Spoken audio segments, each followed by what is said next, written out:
Ahí están los hechos de esta jornada. En resumen, porque han sucedido muchas cosas, vamos a analizarlo. Para ello nos acompaña Sema Sánchez, miembro de la Red de Intelectuales y Artistas en Defensa de la Humanidad, capítulo España, dirigente en el canal y programa Tertulias en Cuarentena, junto a Juan Lu González. Sema, bienvenido a Noticias de Telesur, un placer. Un placer para mí también estar con un canal amigo antiimperialista. Muchas gracias, Emma.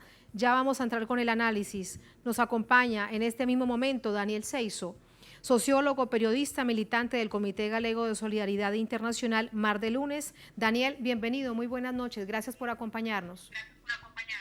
Buen día, un placer estar con vos. Ambos nos analistas nos acompañan desde España. A ambos les agradecemos porque en España es la madrugada.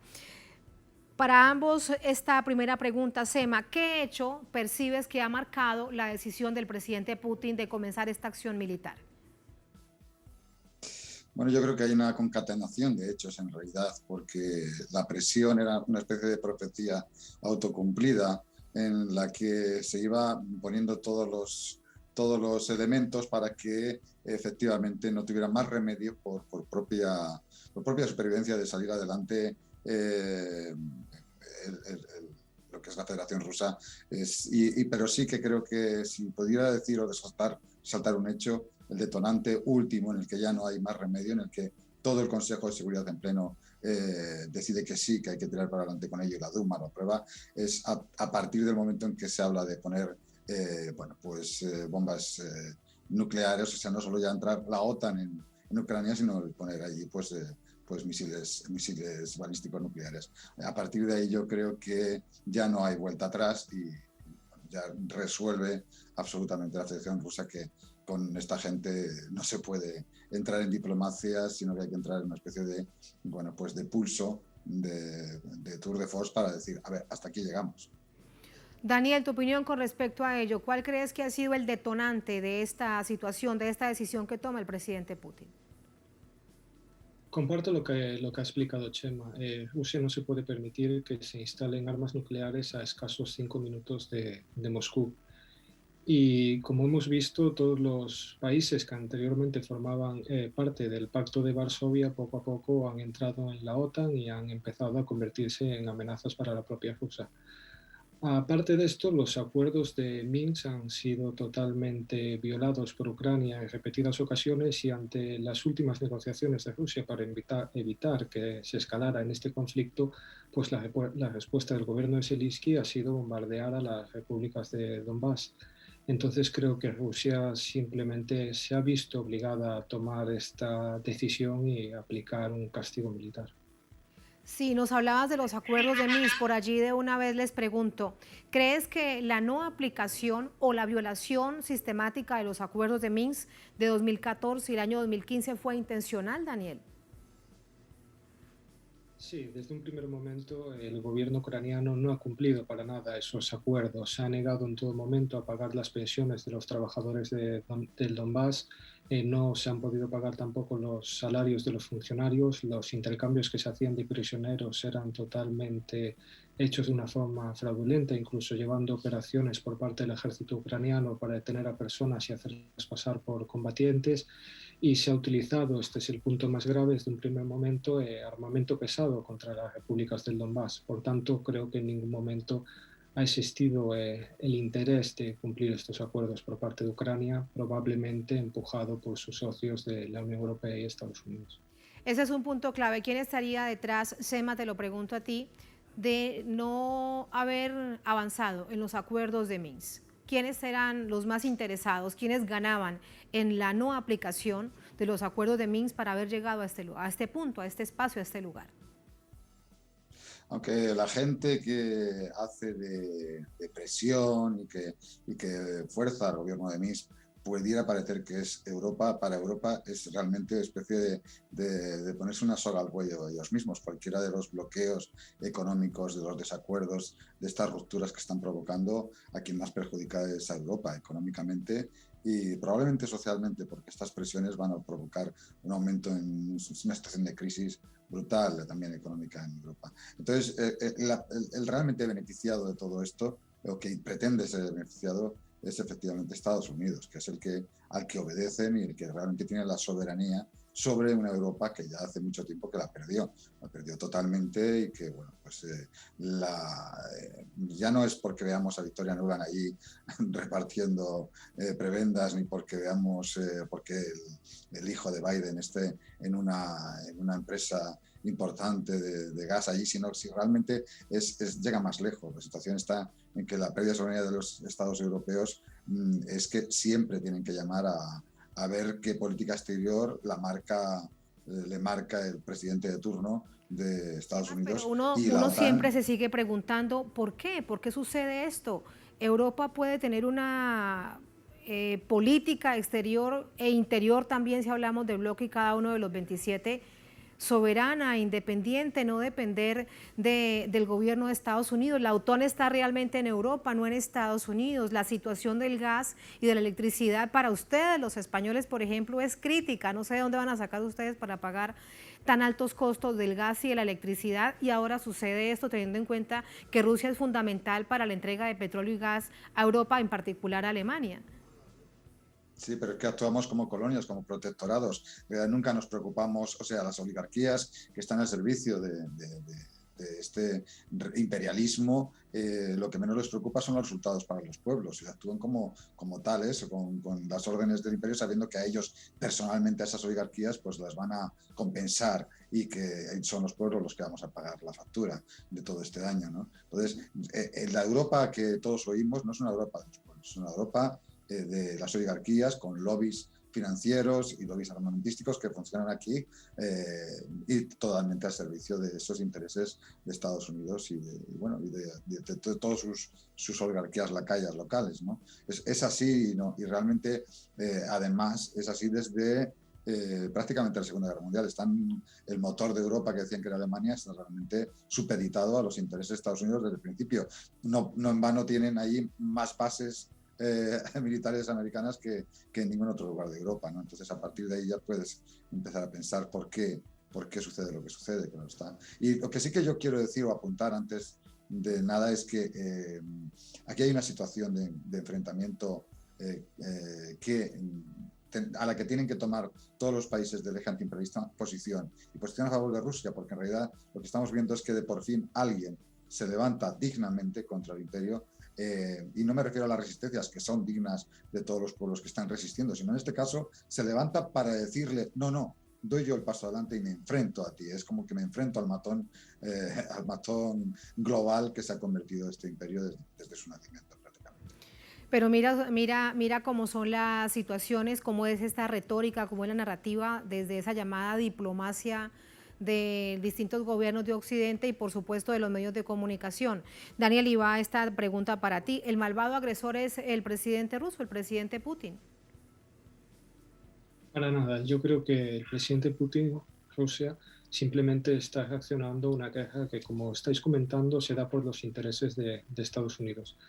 Mucha gente comenta que esto es una guerra interimperialista y para nada, no es una guerra entre dos imperios, es una guerra que se está viendo por la presión continua a las fronteras rusas de los intereses estadounidenses. Por eso mismo Europa no defiende sus propios intereses, sino que hace una línea seguidista de los de Estados Unidos. Solo tenemos que comprobar en un mapa en dónde se sitúan las bases de la OTAN y comprobamos que están rodeando a Rusia y también a China. Cuando tú ejerces una amenaza directa contra un enemigo y sigues avanzando poco a poco, pues va a llegar un momento en que va a producirse una reacción. Creo que culpar a quien reacciona ante esa agresión, ante ese cerco de las bases de la OTAN, resulta totalmente injusto. Sí, Daniel, y allí además preguntarte si fue demasiado tarde la reacción del presidente ruso de ordenar esta acción militar, o si tuvo demasiada paciencia buscando las vías diplomáticas para ello, hasta que se da la decisión hace unas horas. Yo creo que siempre tiene que ser difícil tomar la decisión de enviar a tus ciudadanos a una guerra. Por tanto, no podría decir que es una decisión que se ha tomado demasiado tarde. Pero sí es cierto que que Vladimir Putin y el gobierno ruso se ha sentado a negociar con la Unión Europea, ha insistido durante 8 años en que se cumplieran los acuerdos de Minsk y no ha obtenido respuesta ni por parte de la Unión Europea, ni de Estados Unidos, ni de la propia Ucrania, que realmente no tiene mucho que opinar en todo esto. Vemos como estas pasadas semanas ni siquiera contaban con ella las mesas de negociación. Creo que Rusia ha reaccionado cuando ha visto que se cerraban todas las puertas y que durante estas últimas semanas se estaba rearmando el ejército ucraniano con armas y con efectivos de la OTAN. Entonces creo que seguir esperando era un gran riesgo para ellos y han tomado esta decisión que no podemos criticar. Sí, Daniel, y en todo este contexto, preguntarte acerca de la postura que ha tomado el presidente de Ucrania, Volodymyr Zelensky. Desde que él llegó al gobierno tomó una decisión pro-occidental, abiertamente pro-occidental, antirrusa, promoviendo la rusofobia, dándole un poco de alimento a estos grupos neonazis, de lo que también les quiero preguntar un poco más adelante. Pero hoy dice que lamentablemente la OTAN lo ha dejado solo. Eso es parte de lo que él ha dicho hoy en su alocución al país. ¿Parece muy contradictorio lo que dice o es que realmente se siente perdido? Yo creo que simplemente ha visto que sus supuestos aliados lo han abandonado y que lo han utilizado pues, para presionar a Rusia, pero que en ningún momento iban a intervenir militarmente para defender a Ucrania. Zelensky quería saber lo que se sentía ser socio de Estados Unidos y hoy lo está comprobando. Lo han dejado directamente tirado. Creo que hay muchos enganados en Ucrania. Zelensky lo es pensando que la OTAN lo iba a apoyar y gran parte de la población también lo fue durante el Euromaidán, cuando se les prometió que podrían entrar en la Unión Europea y la OTAN, y creo que en ningún momento ha existido el interés por parte de esos organismos para acoger en su seno a Ucrania.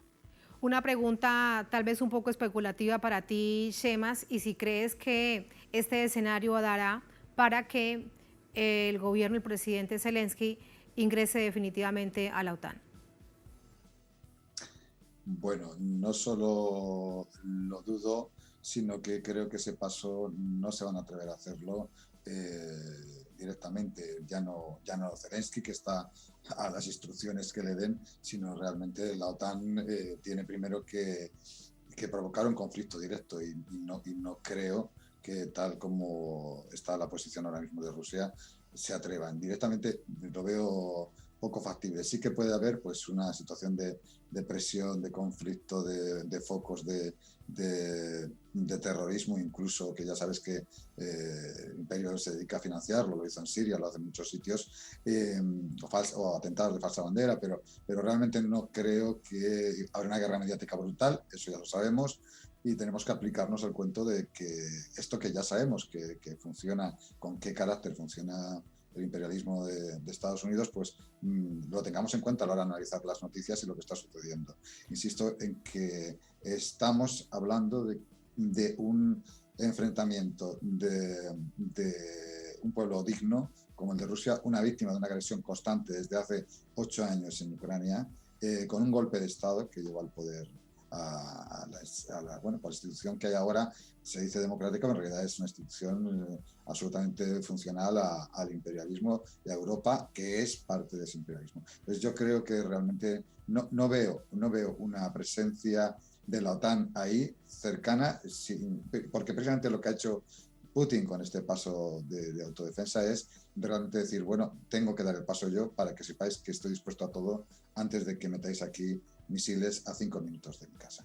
Entonces, no tiene sentido. Con lo que la peligrosidad que esto reviste. Lo que llueve por estos momentos, por estas horas, Shemas y Daniel, son las sanciones ilegales unilaterales de Estados Unidos.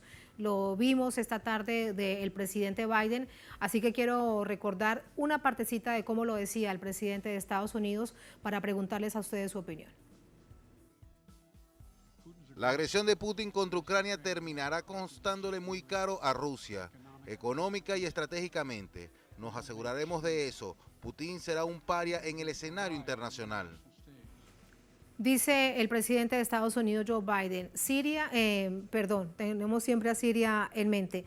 Rusia será un paria a nivel internacional. llueven las sanciones por parte de Estados Unidos, llueven las sanciones también por parte de la Unión Europea, porque ya se anunciaban. Conocer la opinión de ustedes, ¿se convertirá Rusia en un paria a nivel internacional, Daniel? Pues yo creo que no. Las sanciones estadounidenses se llevan mucho tiempo aplicando sobre diferentes pueblos y creo que esto ha dado una lección, ha enseñado a muchos pueblos a reaccionar entre ellas. Rusia seguramente habrá tomado buena nota de sus socios venezolanos y con las sanciones que ha tenido, por ejemplo, PDVSA, y sabrán reaccionar de una forma eficiente a estas sanciones. También hemos visto cómo las relaciones entre Rusia y China han ido poco a poco abandonando el dólar.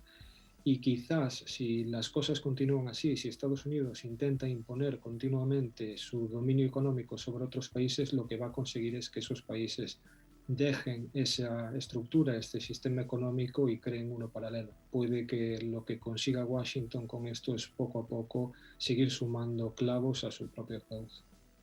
Sé más conocer tu opinión con respecto a ello, pero además le agrego lo siguiente.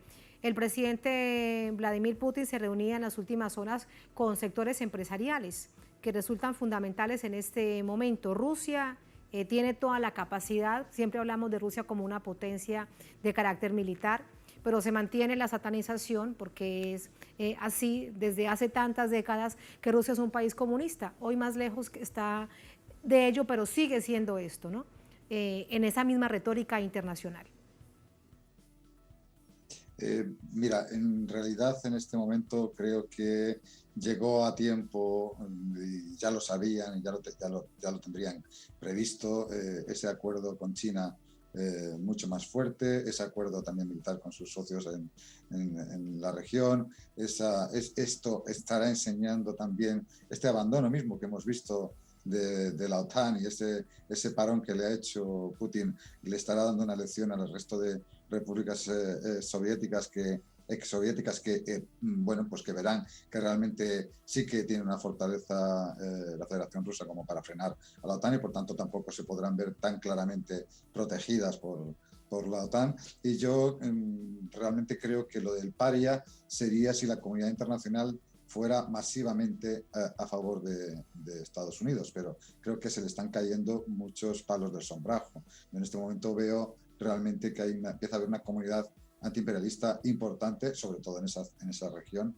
esa zona, y lo que sí que creo es que esas sanciones a quien van a afectar más y directamente, y si se mantienen mucho tiempo será imposible sostener, es a Europa. Yo creo que Europa es la primera gran perjudicada, y que si el conflicto dura poco y se llega a otro acuerdo de Minsk o a otra situación en la que todo el mundo salga otra vez frenado, intentona de Estados Unidos, igual pues no Semas, pasa. permíteme preguntarte, ¿Europa se verá tan afectada, además de la situación energética que ya decíamos no es poca cosa, con los altos costos del gas y la electricidad?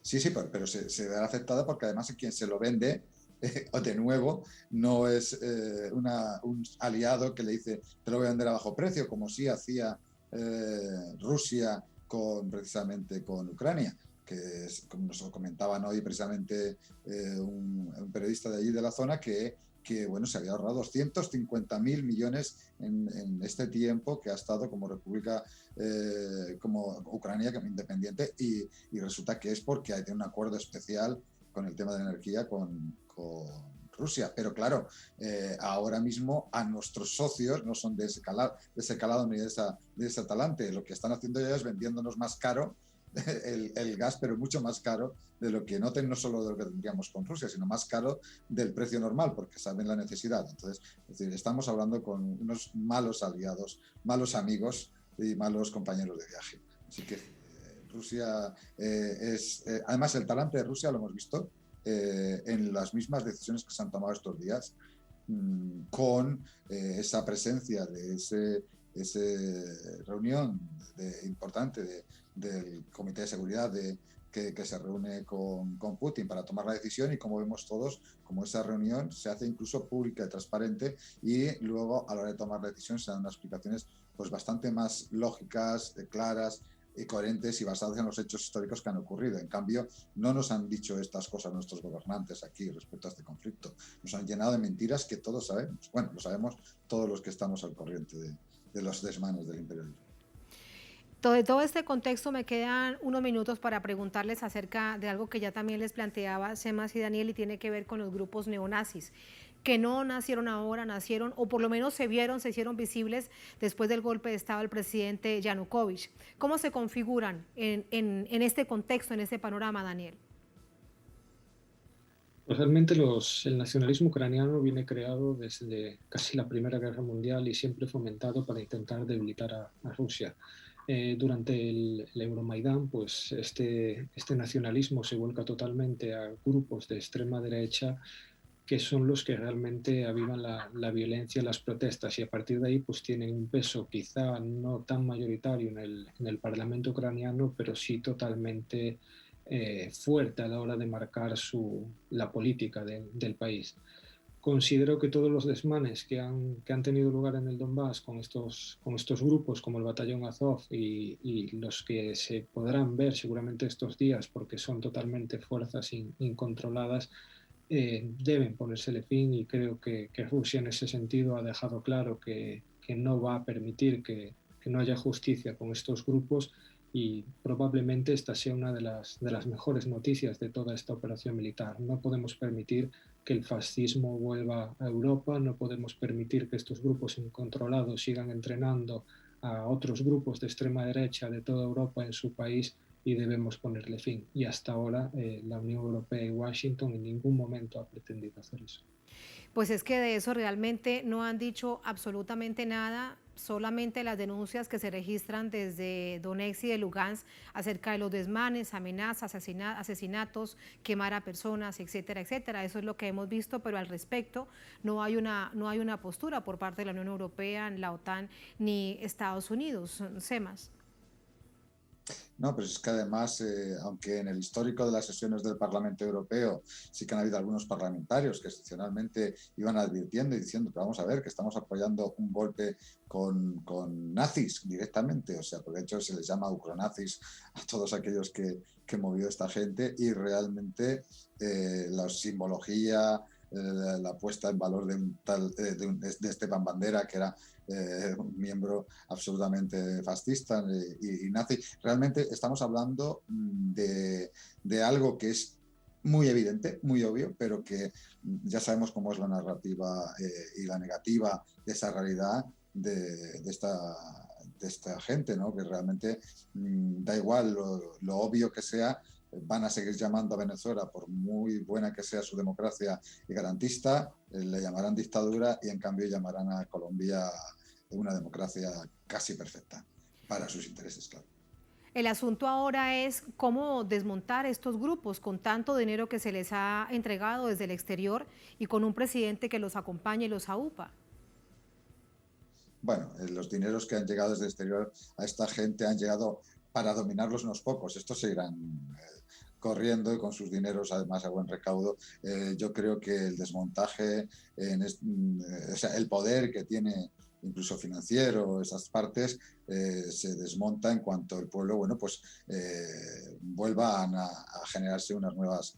Imagínate que ahora mismo se desmonta toda esta fuerza que tienen ellos de represión, porque es lo que tenían, y de amenaza, y de repente, bueno, pues el pueblo vuelve a tomar posición, porque, por cierto, con todos los ingresos de dinero que se les ha dado a Ucrania durante estos años, que han reconocido que han sido los ingresos más importantes que ha dado el Parlamento Europeo a cualquier país en Europa, resulta que el pueblo sigue en unas situaciones de unas carencias brutales, o sea, está muchísimo peor todavía que cuando hicieron el golpe, ¿no? O sea, que no es que les haya mejorado nada la vida, y por supuesto el índice de Gini de Ucrania no se va a poder comparar de momento jamás con el de, por ejemplo, Bielorrusia, por ir un sitio bien cercano, ¿no? Parece ser que el régimen es Bielorrusia, en cambio Ucrania es una democracia perfecta. Insisto, esas narrativas hay que desmontarlas, pues con datos, con verdades, con presencia en los medios, y sobre todo, pues bueno, pues apoyando a canales que sois antihegemónicos,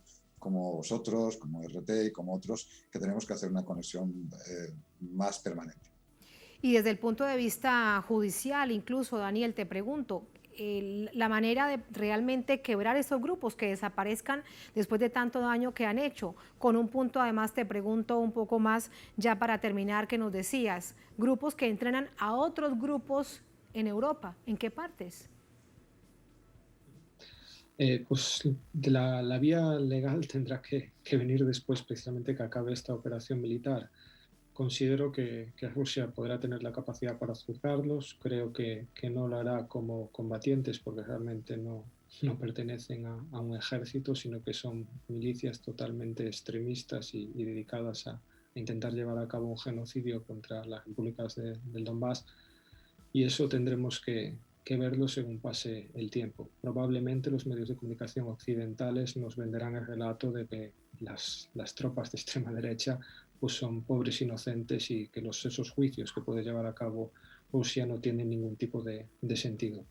Las conexiones de estos grupos extremistas con los restos de grupos de extrema derecha a lo largo de Europa, pues algunas de ellas están ya puestas sobre la mesa por compañeros periodistas que lo han hecho bastante bien, pero otras creo que tiene que pasar el tiempo, se tiene que investigar, saber de dónde viene el dinero y especialmente, y algo que a mí me preocupa bastante, es saber a dónde han ido a parar muchas armas que tenía el ejército ruso y que han desaparecido a lo largo de estos años y que no sabemos a dónde han ido a parar. En el mercado negro pueden ir a parar a grupos terroristas, a grupos de extrema derecha, pero desde luego sería bueno que se empezara a investigar esto porque llevamos muchos años sin hacer nada y esto es una situación bastante peligrosa para todos. En algún lugar estarán. Daniel, gracias por acompañarnos. Muy buenas noches. Obrigado. Muchas gracias. Semas, muchísimas gracias. Muy buenas noches. Un abrazo para ambos. Gracias. Un abrazo. Hasta ahora. Muchas gracias. Buenas noches.